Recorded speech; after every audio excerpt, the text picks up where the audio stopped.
wasiirka wasaaradda qorsheynta maalgashiga iyo horumarinta dhaqaalaha Jamhuuriyadda Federaalka Soomaaliya Danjire Jamaal Maxamed Xasan oo wareysi dheer siiyay warbaahinta Horfadhi Media ayaa waxa uu ka hadlay xaaladda siyaasadeed ee gobolada Sool iyo Sanaag waxaana wasiirku sheegay in labada gobol ay ku dhacday nasiib darro siyaasadeed kuna murasan yihiin Somaliland iyo Puntland xuquuqdoodina ku waayeen waa sidoo hadalka u dhigay waxaana wasiirku hoosta ka xariiqay in heshiis ay wada saxiixdeen dowladda federaalka iyo hay'adaha qaramada midoobay ay ku heshiiyeen in si toos ah loo geeyo deeqaha hay'aduhu bixiyaan goboladaas arinta Sool iyo Sanaag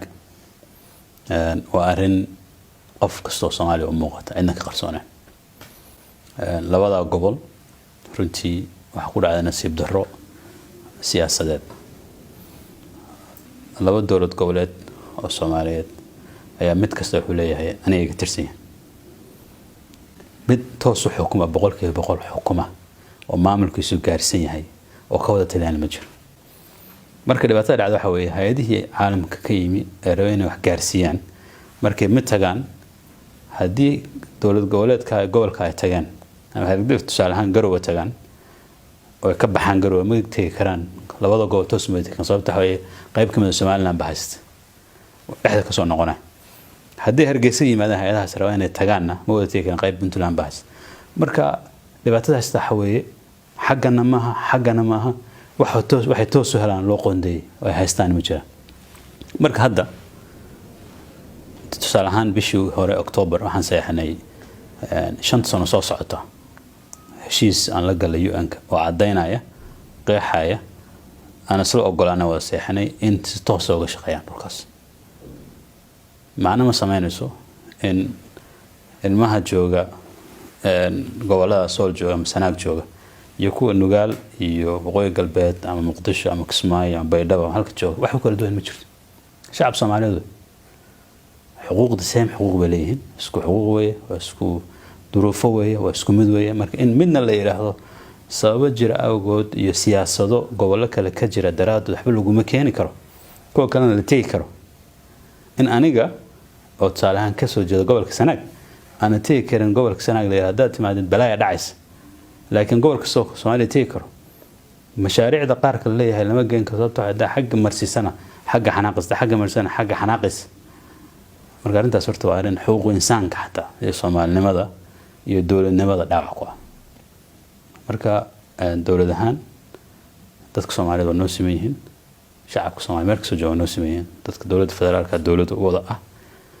gobolaha kala jirjireen ee dawladda Soomaaliya kor ahaan wasiirka qorsheynta federaalka Soomaalida loo yacdo ila raas Gamboni waa soo kaymid kul ana wasiir kale qorsheyn wadanku leeyahay ma jiro dawlad goboleed waa leeyahay wasiirada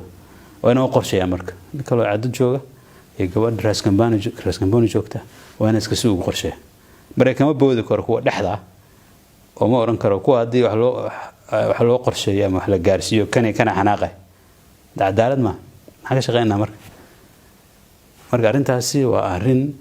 runtii anaga fikirkeyga dawladda federaalka hadda Soomaaliyeed way xuquuqdooda leeyihiin qof kasta oo Soomaaliyeed la mid yahay xuquuqii marka hadii qolo tiraahdo meesha anaga ka talina oo cid kale ma keeni karto lana ogeyn anaga ka talin waxna gaarsiin kar qolo kale tiraahdo anaga saas oo kala dadkii waqti nasiib dar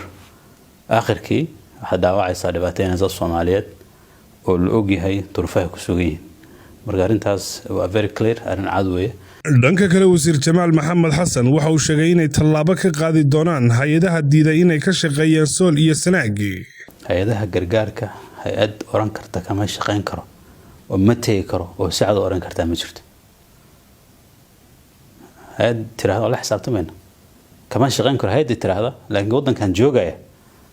had gudub weey waxaan aqbali karaa ma marka hadii ay jiraan hay'ado nooca dhaqmaya arimaha soo kale ka hadlaya leh gobolada ma tagi karno waxna ma gaarsiin karno way oran karaan farsamo ahaan oo ugu adagtay meelaha qaar koona tago laakiin si kale loo gaarsiin karaa hay'ado maxalli ah leeyahay lagu dhiibi karaa si kale wax loo gaarsiin karaa laakiin total ma tagin wax macquul ma siyaasadda dawladana ma Maxamed Bashiir Nur Greek Ariel TV